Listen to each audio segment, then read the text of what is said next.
गुरुकुल में आपका स्वागत है। आज हम क्लास 12 के चैप्टर 5 के बारे में डिस्कशन करेंगे। चैप्टर 5 का नाम है समकालीन दक्षिण एशिया। इससे पहले मैं शुरू करूं, आपको बता देना चाहता हूं कि पॉलिटिकल साइंस के हमने सभी चैप्टरों के ऊपर वीडियो बना दिए हैं। चैप्टर 1, 2, 3 और 4 उनके क्वेश्चन आंसर भी, उनके इंपॉर्टेंट फैक्ट्स, इंपॉर्टेंट पॉइंट्स के साथ। तो अगर आपने वो चैप्टर्स अभी तक नहीं देखे हैं तो गाइज एक बार उन सभी को देख लीजिए। तो चलिए अब हम स्टार्ट करते हैं चैप्टर 5 समकालीन दक्षिण एशिया।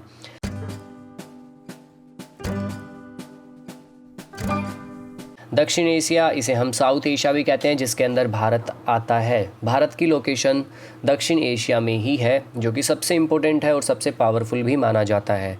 तो इस चैप्टर में हम यही देखेंगे कि किन देशों के साथ भारत के क्या संबंध है, भारत के पड़ोसी देश कौन है, सार्क के बारे में अध्ययन करेंगे और भी काफ़ी कुछ। बट मैं आपको पहले यही बताना चाहूँगा कि आप बुक को काफ़ी अच्छे से रीड कर लीजिए, उसके बाद आप ये वीडियो देखिए, उसके नोट्स बनाइए, देन आपके काफ़ी अच्छे आप मार्क्स अचीव कर सकते हो पॉलिटिकल साइंस में। इससे पहले जो फर्स्ट चैप्टर था वो था शीत युद्ध के बारे में। हमने देखा कि शीत युद्ध कैसा चला, शीत युद्ध का दौर कैसा था। सेकंड चैप्टर में हमने शीत युद्ध की समाप्ति के बारे में पढ़ा। थर्ड चैप्टर हमने पढ़ा था कि अमेरिका ही विश्व में एक महाशक्ति बन जाता है। और जो लास्ट चैप्टर था 4, वो हमने पढ़ा था कि और कौन कौन से सत्ता के ऐसे वैकल्पिक केंद्र थे जो कि नए उभरे। तो इसमें हमने 3 बेसिकली पढ़े थे, यूरोपीय यूनियन, EU जिसे कहते हैं, आसियान और चीन के बारे में, जो कि एक महाशक्ति बन रहे हैं। ये तीनों अमेरिका को टक्कर दे सकते हैं। इसके अलावा अब हम जो 5th चैप्टर पढ़ रहे हैं वो है दक्षिण एशिया के बारे में। तो चलिए स्टार्ट करते हैं। दक्षिण एशिया को 7 देशों, बांग्लादेश, भूटान, भारत, मालदीव, नेपाल, पाकिस्तान और श्रीलंका के रूप में संदर्भित किया जाता है। हर दृष्टि से ये विविधता के लिए खड़े होते हैं और भू राजनीतिक स्थान का गठन करते हैं। लोकतांत्रिक अनुभव के मिश्रित रिकॉर्ड के बाद इन देशों में लोग लोकतंत्र के लिए एक आकांक्षा साझा करते हैं, जो बांग्लादेश, नेपाल, पाकिस्तान, श्रीलंका और मालदीव के उदाहरणों से खींची जा सकती है। तो देखिए अगला आपको एक इमेज दिखाई दे रही होगी, सार्क कंट्रीज है। ये सार्क कंट्रीज के फ्लैग्स दिखा रखे हैं। सार्क है south east association regional corporation. इसमें हम 8 देशों को इम्पोर्टेंट मानते हैं, अफ़गानिस्तान, बांग्लादेश, भूटान, इंडिया, मालदीव, नेपाल, पाकिस्तान और श्रीलंका। इन 8 देशों को ही सार्क बोला जाता है। दक्षिण एशिया के सबसे इम्पोर्टेंट देश है। तो सबसे पहले हम डिस्कशन करेंगे पाकिस्तान के बारे में। तो पाकिस्तान का मैप आप देख सकते हैं। पाकिस्तान में जो सबसे पहले सैन्य शासन हुआ था वो जनरल याह्या खान के अधीन हुआ था। इसका कारण जनरल अयूब खान के शासन के खिलाफ लोकप्रिय असंतोष था।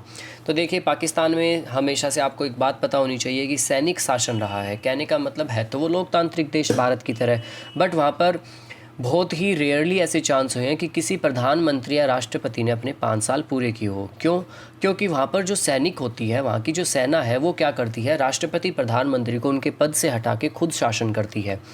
तो इसमें यही दिखा रखा है कि सबसे पहले याह्या खान आए, उसके बाद अयूब खान आए, इसके बाद 71 में से लेके 77 तक जुल्फ़िकार अली भुट्टो के नेतृत्व में सरकार बनी थी। भुट्टो सरकार को जनरल जिया उल हक द्वारा हटा दिया गया। ये जनरल जिया उल हक भी वहाँ के सैनिक कमांडर ही थे, लेकिन 1982 के बाद से लोकतंत्र समर्थक आंदोलन का सामना उन्हें करना पड़ा। फिर 1998 में निर्वाचित लोकतांत्रिक सरकार की स्थापना बेनजीर भुट्टो के तहत की गई। आप पिक में भी देख सकते हैं, यह फ़ोटो बेनजीर भुट्टो का है। लेकिन उन्हें पाकिस्तान पीपल्स पार्टी और मुस्लिम लीग से प्रतिस्पर्धा का सामना करना पड़ा।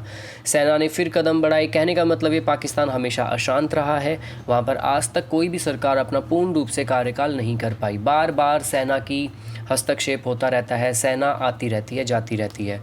तो सेना ने फिर कदम बढ़ाया और जनरल परवेज़ मुशर्रफ ने प्रधानमंत्री नवाज शरीफ को हटाया। जनरल मुशर्रफ ने 2001 में खुद को राष्ट्रपति के रूप में चुना। ऐसे कई स्थिर कारक थे जिनकी वजह से एक स्थिर लोकतंत्र के निर्माण में पाकिस्तान की विफलता हुई। प्रधानमंत्री नवाज शरीफ के तहत फिर से सरकार का एक लोकतांत्रिक रूप देश में शासन कर रहा है। अब हम बात करेंगे कि पाकिस्तान के साथ आखिर भारत के संबंध कैसे हैं। तो आज़ादी के बाद भारत और पाकिस्तान दोनों ही कश्मीर से जुड़े मुद्दे पर उलझ गए थे। आपको पता है पाकिस्तान भारत का ही हिस्सा था, लेकिन जब देश आज़ाद होता है तो मुस्लिम बहुल एक देश बनाया जाता है जिसका नाम पाकिस्तान दिया जाता है, और ये दोनों देश हमेशा कश्मीर के ऊपर ही लड़ते आ रहे हैं। इसके कारण इन दोनों के बीच में युद्ध भी हुआ था। 1947 से 48 और 1965 में युद्ध हुए जो मामले को सुलझाने में विफल रहे। दोनों देश सियाचिन ग्लेशियर के नियंत्रण के ऊपर भी लड़ते रहे हैं। इनके कुछ मुद्दे रहे हैं इन्हीं के ऊपर। सुरक्षा के मुद्दे पर दोनों देश एक दूसरे पर संदेह करते हैं रहते हैं। जो सिंधु नदी प्रणाली है, इसके जल के बंटवारे को लेकर भी इन दोनों के बीच में हमेशा एक संघर्ष का मुद्दा रहा है। दोनों देशों ने कच्छ के रण में सर क्रीक, जो कि एक लाइन ड्रॉ की गई है जैसे कि आप मैप में देख सकते हैं, इस पर भी आज तक इनका समझौता नहीं किया गया है। तो देखा जाए तो काफ़ी तनावपूर्ण माहौल रहा है पाकिस्तान और भारत का। भारत पाकिस्तान हमेशा लड़ते ही रहे हैं, कभी भी इनमें शांति ना के बराबर रही है। अब हम आगे डिस्कशन करेंगे। अगला देश जो है बांग्लादेश। बांग्लादेश 1947 से 1971 तक पाकिस्तान का ही हिस्सा था, लेकिन इसने पश्चिमी पाकिस्तान के वर्चस्व और उर्दू भाषा को लागू करने का विरोध करना शुरू कर दिया था। वेस्ट पाकिस्तान प्रभुत्व के खिलाफ एक लोकप्रिय संघर्ष का नेतृत्व शेख मुजबिर रहमान ने किया था। 1970 के चुनाव में शेख मुजबिर रहमान के नेतृत्व में अवनी ने सभी सीटों पर जीत हासिल की, लेकिन पश्चिमी पाकिस्तान नेतृत्व के प्रभुत्व वाली सरकार ने विधानसभा बुलाने से इनकार कर दिया था। पाकिस्तानी सेना ने उस आंदोलन को दबाने की कोशिश की, जिसके कारण भारत में बड़ी संख्या में पलायन हुआ। भारत सरकार ने पूर्वी पाकिस्तान के लोगों की मांगों का समर्थन किया और उनकी मदद की। इसके कारण 1971 में पाकिस्तान के साथ युद्ध हुआ। आप पिक में देख सकते हैं कि 1971 में युद्ध हुआ था, 13 दिन चला, इतने सोल्जर्स यूज हुए, इतने मरे, इतनी पाकिस्तानी आर्मी थी। तो ये कुछ डाटा है। बांग्लादेश युद्ध के अंत के बाद एक स्वतंत्र देश के रूप में बना बांग्लादेश, जिसने अपने आप को एक धर्मनिरपेक्षता, लोकतंत्र और समाजवाद में विश्वास की घोषणा करते हुए अपना एक संविधान अपनाया। शेख मुजबिर के अधीन सरकार ने संविधान में संशोधन किया और सरकार के राष्ट्रपति के रूप का गठन किया। शेख मुजबिर की बाद में हत्या कर दी गई थी और जिया उर रहमान के अधीन एक सैन्य शासन स्थापित किया गया। इनकी भी हत्या कर दी गई और लेफ्टिनेंट जनरल HM इरशाद ने सैन्य शासन को जारी रखा। एक लोकतांत्रिक आंदोलन फिर से शुरू किया गया, जिसके कारण 1991 में चुनाव हुए। तब से लेकर बांग्लादेश में बहुदलीय चुनावों पर आधारित प्रतिनिधि लोकतंत्र काम कर रहा है। मतलब बांग्लादेश की अगर बात की जाए तो अब बांग्लादेश में हालात काफ़ी स्थिर है और वहाँ पर लोकतंत्र सरकार काफ़ी अरसे से चली आ रही है। अगला हम बात करते हैं नेपाल की। नेपाल अतीत में एक हिंदू साम्राज्य था, लेकिन बाद में कई वर्षों के लिए एक संवैधानिक राजतंत्र में बदल गया। लोकतंत्र समर्थक मजबूत आंदोलन के मैनेजर राजा ने 1990 में एक नए लोकतांत्रिक संविधान की मांग को स्वीकार कर लिया। लोकतंत्रवादी, माओवादी और राजतंत्रवादी ताकतों के बीच में नेपाल में काफ़ी ज़्यादा संघर्ष हुआ, जिसके कारण 2002 में संसद को भी समाप्त कर दिया गया और राजा द्वारा सरकार को बर्खास्त कर दिया गया। फिर 2006 में एक लोकतांत्रिक आंदोलन के बाद राजा को प्रतिनिधि सभा को बहाल करने के लिए मजबूर किया गया था। तो नेपाल में 2006 के बाद से लोकतंत्र मौजूद है, जो कि काफ़ी अरसे से चला आ रहा है और काफ़ी शांतिपूर्ण भी है। अब हम बात करते हैं श्रीलंका की। तो देखिए, श्रीलंका में स्थापित लोकतांत्रिक सिंघली और तमिल मूल के लोगों के बीच जातीय संघर्ष से परेशान थे। आप सभी ने 10th में पॉलिटिकल साइंस का फर्स्ट चैप्टर पढ़ा है, तो आप सभी को याद भी होगा शायद कि श्रीलंका में 2 जातियां मुख्य रूप से रहती है, सिंघली और तमिल। तो सिंघली जो कि वहाँ की बेसिक जाति है और तमिल जो कि भारतीय मूल के हैं, इन दोनों के बीच में हमेशा टकराव रहता है। सिंघली के अनुसार सिलोन का क्षेत्र केवल सिंघल लोगों का था, न कि भारत से आए तमिलों का। इसने लिबरेशन टाइगर ऑफ तमिल इलम LTTE लिटे का गठन किया, जो कि एक उग्रवादी संगठन था जिसने एक अलग देश की मांग की थी।